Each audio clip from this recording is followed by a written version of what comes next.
Hey everyone, Amy Wood here at 7 on Main in downtown Greenville. Senator Lindsey Graham is in town at the moment. You're going to, I'm sure, be going back to Washington soon. You have a big tax bill that is looming. And we're waiting for it to be born. Yeah. So hopefully this afternoon, this is Friday, we'll get the final details. But I'm excited about it. I think it's going to help working people. You're out there working, you got a couple of kids, it's about $2,300 to you. And from our business point of view, it makes us more competitive in our international economy by lowering the corporate rate to 21 versus 35. The international average for corporate taxes is 21. We're at 35. That doesn't work. Not competitive. Not competitive. All right, so tell me about the child tax credit situation. There's been a lot of conversation. Is your phone ringing? Yes. He's checking the phone, but you got it? Hang on. Is it a big update for us? No. Something important, hopefully? Nothing as important as this interview. Okay. Okay. All right, well, let's keep on going and talk a little bit about the child tax credit that Marco Rubio has sort of stepped up there and said it's not big enough, it's not good enough. South Carolina has a lot of low-income families who probably care about that too. Well, number one, the biggest change in the tax code for the average working family in South Carolina is if you're a couple, the first $24,000 you make is exempt from taxes. We doubled the standard exemption for from $12,000 per couple to $24,000. Now, if you got kids, the child tax credit goes from $1,000 to $2,000. That's a big deal. Marco wants to make it more generous. That's okay. But one thing I don't want to do, I don't want to start basically using general revenue to pay payroll taxes for individuals. So what Marco's talking about is if you pay payroll taxes, you're paying into your Social Security. Now, you're going to get your money back and then some, but Marco's saying, hey, I want to basically give a child tax credit for people who are paying payroll taxes. They don't pay any income taxes. The payroll taxes they pay goes into Social Security to help them with their retirement. I don't think we need to start having general tax revenue being used to pay people's Social Security, even if it's for child tax credits. Count me out there. So you want it refined and sort of specified? I want to give a child tax credit to somebody who is paying taxes. If you're set up where you don't have any tax liability, I don't want to give you a bunch of cash because you already don't pay taxes. I'm worried about people who are paying taxes. People are working. And the average family who pays taxes is going to get a $2,300 tax cut. Now's not the time to start giving cash back to people who don't pay any taxes at all. If Rubio says, I won't vote for it unless we do this, is it worth it to do it? We have a problem. A $2,000 child tax credit is very generous. We got to worry about the debt. We go from $1,000 to $2,000 per child. And I want to help working people who are raising their kids put more money in their pocket, have more money to raise their children, but we also got to worry about the debt. The main thing of the tax cut for me is to create more jobs. People are going to leave this country at 35% corporate rate. They'll go overseas where it's a lot cheaper. My main goal is to keep people here in the country, growing their business, and making sure that people are working for a living, paying income taxes, get some of their money back. So are you saying at all that you would not vote for it if they add in the child tax credit in a way that you don't support? I'd have a hard time supporting using general revenue to pay somebody's Social Security taxes. Because when you pay Social Security, you're paying into the system where you get your money back. I don't think we're going to have to cross that bridge. I hope not. I want this tax cut really badly. From a Republican Party point of view, we better produce. We failed on health care. We're going to try again. But as Republicans, if we can't cut taxes, what good are we? We haven't had a major tax cut in 30 years. This tax cut is long overdue. We're going to make corporations in America competitive internationally to go to 21% like the world at large. And we're going to start helping people who pay taxes lower the rates. And if you're raising a couple of kids, give you a $2,000 child tax credit, not $1,000. To me, I think this is good for South Carolina, it'd be good for the economy. Some are writing articles about you and your relationship with President Trump now that call you the Trump whisperer. Do you feel like you are the Trump whisperer? Now you're golfing together, you're getting cell phone calls. Well, nobody whispers with Trump. You got to be loud with Trump. So he's the president. He beat me like a drum. I lost. So when President Bush beat Senator McCain in 2000, I helped Senator McCain. We lost. Senator McCain and myself helped President Bush. After 9/11, we became all good friends. I tried to work with President Obama where I could, you know, fixing a broken immigration system. I owe it to this president to help him where I can. I owe it to the people of South Carolina to be helpful, and I also owe it to myself and the people of the country to push back when I think President Trump is wrong. I enjoy his company. He's a really good golfer, a lot better than I am, and we do talk a good bit. We talk about North Korea, we talk about Iran. Can you imagine being President of the United States today? You got a crazy man in North Korea, hell-bent on getting a missile to hit America with a nuclear weapon on top. You got the Ayatollah in Iran, destabilized the entire Mideast, taking all the money that Obama gave him under sanctions relief and building up his military. President Trump's got a lot of hard decisions to make, and I want to help him. You were quoted yesterday sort of giving the chances for military action in North Korea, which were pretty alarming statistics. So talk a little bit about that. You said 30% chance for us to have military action? This is not a science, it's just a gut feel. North Korea is continuing to march toward having a missile that can hit America with a nuclear weapon on top. They can hit America with a missile. They haven't perfected the nuclear weapon on top yet. Right.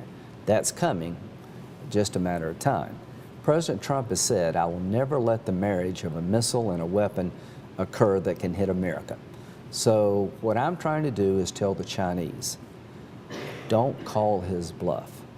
Every American president before Trump talked tough to North Korea and everybody backed down, Republicans and Democrats. There's no other place to kick the can now, Amy. We're running out of time. If he gets a missile with a nuclear weapon on top that hit America, we're less safe. And I worry more about him selling the technology to people who would use it than maybe him using it himself. It's not a good deal for the world to give him an ICBM with a nuclear weapon on top to hit America or any other place. Donald Trump, as a last resort, will use military force to stop that. The Chinese could stop North Korea tomorrow if they wanted to. They've never believed a president would actually go to war to protect America against North Korea. This president, if he has to, will go to war. And why I say 30%, every time they test a missile, every time they test a bomb, North Korea gets closer to having the capability to hit the homeland, and that's what would lead to a war. You've said 70% if there's another launch, 70% chance of military action. 70% chance if they test another weapon. They're testing missiles, and they now got the capability to get a missile here. They do not yet have the capability to hit America with a nuclear weapon on top accurately. Every time they test a nuclear warhead, they get more capable. So if we read tomorrow, North Korea has another nuclear test of their warheads, then the time for Trump to react becomes even less. Then you go from what I think is 3 in 10 to 7 in 10. China provides all the oil to the North Korean economy. They could stop this tomorrow if they believed Trump was serious. So you don't think they believe him? Clearly they don't. And all I can tell you, after having played golf with him, spent a lot of time with him, he is hell-bent, President Trump, on making sure that Kim Jong-un can never hit America with a nuclear weapon. He's right to draw that line. He's drawn a red line. I have his back. I don't want a war with North Korea. It would be devastating to South Korea and Japan and North Korea.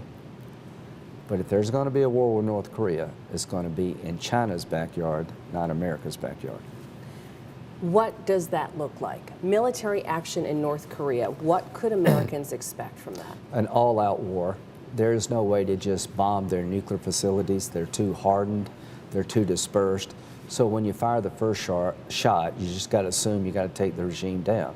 We'll win. I mean, there's no doubt who wins a war between the United States and North Korea. We win. The amount of damage they could do in South Korea is great. They've got a lot of artillery pieces pointed at Seoul. They have a pretty big army. It's not a very effective army, but it's large. They have a lot of technology. They have a lot of missiles. A lot of people would get killed. A lot of people would die. That's the choice President Trump has. North Korea is making Trump pick between our American homeland and everybody over there. He's going to pick America over everybody over there. And if Kim Jong-un continues what he's doing, the war is coming in China's backyard. I hope China realizes the best way to avoid a war is for them to control North Korea. They could if they would. They just need to do it. We've heard a lot about how President Trump has inherited this North Korea problem, that it has been something that's gone on for administration after administration. Senators have been there in Washington for all of this time, many of them. Should have and could have the Senate done anything to make this a different scenario? I've been pretty consistent. My biggest fear is if North Korea gets a bunch of missiles and a bunch of bombs, they'll sell them to terrorists who will actually use them. Everything they've built in the past, they've sold. So you don't want this guy to have a big arsenal because he'll sell it. And I don't want to live our lives worrying about what he might do. I want to worry about what he can do. And if he doesn't have the capability to hit America, then we're in good shape. Every president has talked tough. Every Republican and every Democrat before Trump has all said the same thing. They defy sanctions. Their program is very mature now. They couldn't do this without China's help. They wouldn't have any missiles or any bombs if China didn't help them. It's been our problem for 25 years. Trump's going to make it China's problem. He's going to make it Russia's problem. He's going to make it the region's problem. It's about time for our American president to make the threats we face from North Korea other people's problems too. So you talk about North Korea during golf. Yeah. All right, tell us what a golf game with President Trump is like in terms of business versus pleasure. Like, I mean, what percentage of the time are you guys talking issues? Okay, the first thing is fast. The guy plays incredibly fast. He's very charming, very gracious, and extremely competitive. So he always tries to fix the deal. He tries to give just enough shots to make sure he'll win. So the first thing I have to do is negotiate a good deal so I can be competitive. I have never beat him. He's got to get older and I got to get better. Playing golf with Donald Trump is a ton of fun. His golf courses are spectacular. He's a very good golfer and he plays with some of the best people in the world. I just played with Lexi Thomas's brother, Nick, and he shot a 66. So when I play golf with President Trump, I get a chance to talk seriously, but mostly have a good time. He loves golf. It's a break from the tensions of being president. I love golf. It's one of the few things I can do to get me away from my job. And Donald Trump is a talker, and I'm a little bit of a talker too. We have a lot of fun. But you're obviously making time. So where are these conversations about North Korea happening? In the golf cart, at the clubhouse? Well, we always eat lunch, so lunch is more about politics. But I'll let him kind of set the pace. Just out of the blue, something will come in his head that he wants to ask me about, and we'll have a conversation and we'll go hit the next shot. But anybody's ever played golf, it is a great place to do business. It's a great place to get to know somebody. And the one thing I can say about playing golf with President Trump, I think he knows me better. I know him better. We still have our differences, and I'm not going to sugarcoat it. Sometimes they're pretty large. But I owe it to him to help him because he is my president. I owe it to the people of South Carolina to try to make him successful. And I also owe it to the people of the country to try to find a way to get things done. I think we may get something done on immigration. We're very close to a deal that would secure our border with a wall and take care of these DREAM Act kids who have no place to go. We talk about that a lot. I think President Trump wants a deal. He has no animosity against these DREAM Act kids. They came here as small children with no place to go. America's the only home they know, but he wants to secure the border, and he has a right to want to secure the border. There may be a deal coming here fairly soon, and only Donald Trump could have done this. Obama and Bush could never get it done. He has such credibility with the right of our party, the Republican Party, that if he came forward and said, I've got my wall, I've got a secure border, let's be fair to these kids, I think a lot of people would follow him. And if he could do that, that would be an historic moment. And it's a moment that you have worked toward for how many years? I've been doing this since 2006. The Hispanic population in South Carolina is pretty small. I've been trying to fix a broken immigration system. Why? I don't want 11 million here illegally 20 years from now. I want to secure the border. I want to control who gets a job. They come here to work, so I want to control who gets a job. I want to put employers in jail who hire illegals. I want the ones who are here to learn our language, pay a fine, and get in the back of the line. Then I want a merit-based immigration system going forward, where we start giving green cards out to minor children and spouses. All these terrorists come in on these family visas where you can bring 30 and 40 people.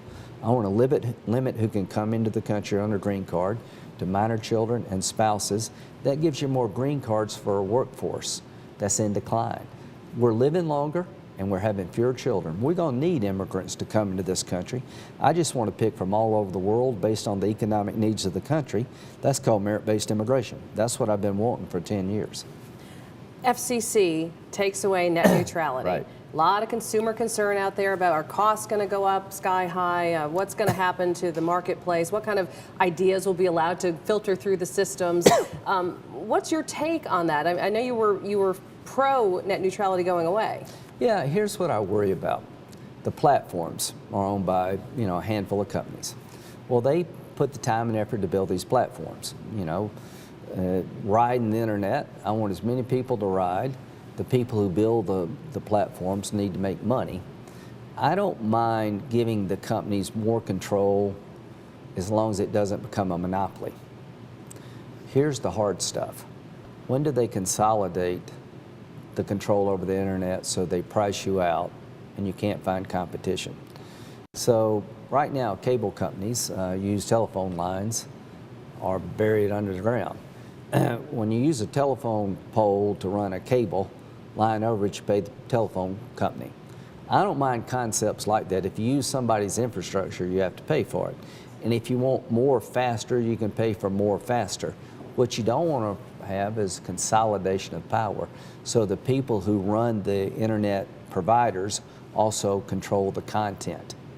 So the worst thing in the world is for the TV stations and the movie companies to own the distribution and the content because they become a monopoly. I don't know where it's going to go. Let's give this a chance, and if I smell a bunch of monopolies coming up, we'll fix it. We are doing a story tonight. FCC apparently had all this comment coming in that was actually manipulated and spammed, so it was all pro comments to getting rid of net neutrality, when in fact, when you see the polling, 80% of Americans were against it going away. What's your take on that? They were cheating. They were cooking the books. I mean, I get so much input in my office. I want to know where's it coming from. Sometimes we get overwhelmed by things from California. I like the people in California, but I don't represent them. So as a politician, you got to realize that there are a lot of voices out there, but you eventually got to be true to yourself. So what I hope to see is that this 3-2 decision, which will allow internet providers to have more control, we'll see if it improves quality of service to the consumer. The way I look at these issues, I'm sitting on my couch at home. I want to get as much as I can get, as cheap as I can get it, but I'm not entitled to steal it. Mm-hmm. So I need to pay for a service. So I want to make sure that Channel 7 is on cable and is on DirecTV, and that y'all work out a business relationship that you can piggyback on the way people get their news, the way they get entertainment. We don't have over-the-air broadcast. That's not the way most people get it anymore. They either get it through satellite, cable, or some version thereof. Now, what's changing? A big cable package is going to give way to a la carte. People are going to pay for what they want to buy, not what they have to buy. So I see a real revolution in terms of consumer choice. If you don't want to buy 100 channels, there'll be somebody who'll sell you exactly the channels you want to buy. My goal is for the consumer to have as many choices as possible, but you also got to make sure the people who spend the hundreds of billions of dollars to create these systems, that they can make money. That's what it's all about, a balance between people who spend a lot of money developing the technology and the consumer wanting to use it. What about the Russians in Syria and the activity that's going on there? Are you concerned? Really good question. I like Trump's foreign policy in terms of North Korea. He's drawn a line in the sand that should have been done 25 years ago. He wants a better deal with Iran because the current one is really bad. They're going to get a nuclear weapon under the current deal, and we need a better deal because the Arabs want a nuke of their own, and you're on the road to Armageddon. Israel's never going to allow Iran to get a nuclear weapon because that could be the end of Israel. This is a bad deal. When it comes to Russia, the president has a blind spot. The last thing I want to see happen in Syria is for us to turn Damascus over to the Iranians. So what I hope Trump will do is break the Russians and the Iranians apart. I don't mind if the Russians have military bases in Syria. They've had them for 30 years. I do mind us turning Damascus over to a Russian-Iranian alliance, which means the war in Syria never ends. It means all the Arab countries around Syria will object violently because they don't want Iran to control yet another Arab capital. I don't think we have a strategy when it comes to pushing back against Russia and Iran inside of Syria. We've done a good job with ISIL, but the war will never end if the final product is for the Iranians, who are the mortal enemy of the Sunni extremists, if they control Damascus. And the last thing we want is for Russia and Iran to form an alliance to change the balance of power in the Mideast. So the president, in my view, needs to come up with a policy that will prevent Russia and Iran from winning the war in Syria. So, when you're golfing, yes, can you bring that subject up? I do. You do? He said, well, what are we going to do? I said, what's winning, Mr. President? I asked him the other day, what's winning in Syria? Destroying ISIL, that's one. But what's winning? Here's what I would say. If Iran controls Damascus, then you've lost, and he agreed with that. He gets the fact that the Iranians are destabilizing the Mideast. What he doesn't understand, they couldn't do it without Russia's help, and he's got to get Russia to break away from Iran, and that means we're going to have to get tougher with Russia. We need to arm the Ukraine so that if the Russians try to take more of the Ukrainians can fight back. We need to push back against Putin. He signed the sanctions bill. The Russians did interfere in our election, and we need to be tough with Putin because he feels in vacuums. Where there's weakness, Putin seizes the moment. He played Obama like a fiddle, Putin did, and I told Trump, when it comes to Putin, the only language he understands is strength. When you get to that part of the conversation and you make the point about Russia to the president, what does he say? He listens. All you can ask for is listening. He asks the best questions. I've spent time with President Bush, like him a lot. I respected President Obama. He's a smart man, didn't agree with him a lot. He has a beautiful family. President Trump, I've gotten more time with him than all of the other two combined. And the one thing I can say for the president, most people don't appreciate, he asks a ton of really good probing questions. He has a curious mind. And anybody with a curious mind, I think, can be a problem solver. If you don't have curiosity, if you don't want to know how things work and why things work, it's pretty hard to fix broken systems. He is more curious about the Congress today than he was during health care. He's done a better job with the tax bill than he did with the health care bill. He understands tax policy very well. He's spending time with senators as individuals. Let me tell you, he's a very charming man, and he's a good listener. So I see President Trump becoming much more comfortable in his job. The tweeting drives me nuts at times, and I would urge him that that's hurting him, that some of the things he says and the way he lashes out makes people feel uncomfortable about him as a person. The economy is growing strong. I think our tax cuts are going to help. America is stronger on the world stage, but one of the things that's hurt the president, I think, is some of the outbursts on in tweeting. To one of your most favorite people in the world, John McCain, yeah, who is recovering or getting better in the hospital right now. What is this going to do to the health care vote? Do you have any timeline? Is there any news on that? Well, we hope to take the tax bill up next week. I think we're going to lose Senator Corker. We can only lose one more. If we lose two more, we're in trouble. We want to take a vote before Christmas because we're going to lose a vote next year. John McCain is my dear friend. He's an American hero. He's suffering from the treatment. The actual disease is responding pretty well to the treatment, but the treatments are really tough. Yeah. So I'm praying for John. I hope that he, has another run in him. I believe he does. I believe he's going to be able to come back strong. But next week is going to be interesting. We need every vote we can get on the Republican side. And I would say if we fail on taxes, that's the end of the party as we know it. Who would help us going forward? We promised to repeal and replace Obamacare, and we failed. We promised to cut taxes, and if we fail there, I just think it will take the life and wind and heart out of the Republican Party. But I'm more worried about the country than the party. The country needs a tax cut. Our businesses need to be competitive. Working people need more money in their pocket. I'm hoping every Republican will suck it up and do what's best for the country and the party. There's a million reasons to vote no on every bill. I don't think we have the luxury of failing here. You look misty-eyed. Yeah, I miss John. I can't think of anything I've done in politics where we didn't pretty much do it together. He's been a good voice on foreign policy. He stood up to evil consistently. He's the guy that helped me understand a broken immigration system. So he's a dear friend, not just a political ally. He's 81 years old. He's lived an incredible life. He's been willing to die for his country. And what more could you ask of any individual? I hope and pray that he has a long time left with us. We need him, quite frankly. He wants to help the president when it comes to foreign policy issues. He voted for the tax cut.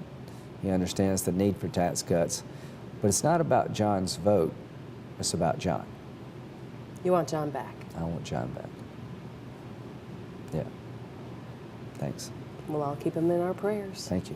Senator Graham, yeah, Merry Christmas, and thank you for joining us. Thank you. Have a good holiday. You too. Thanks.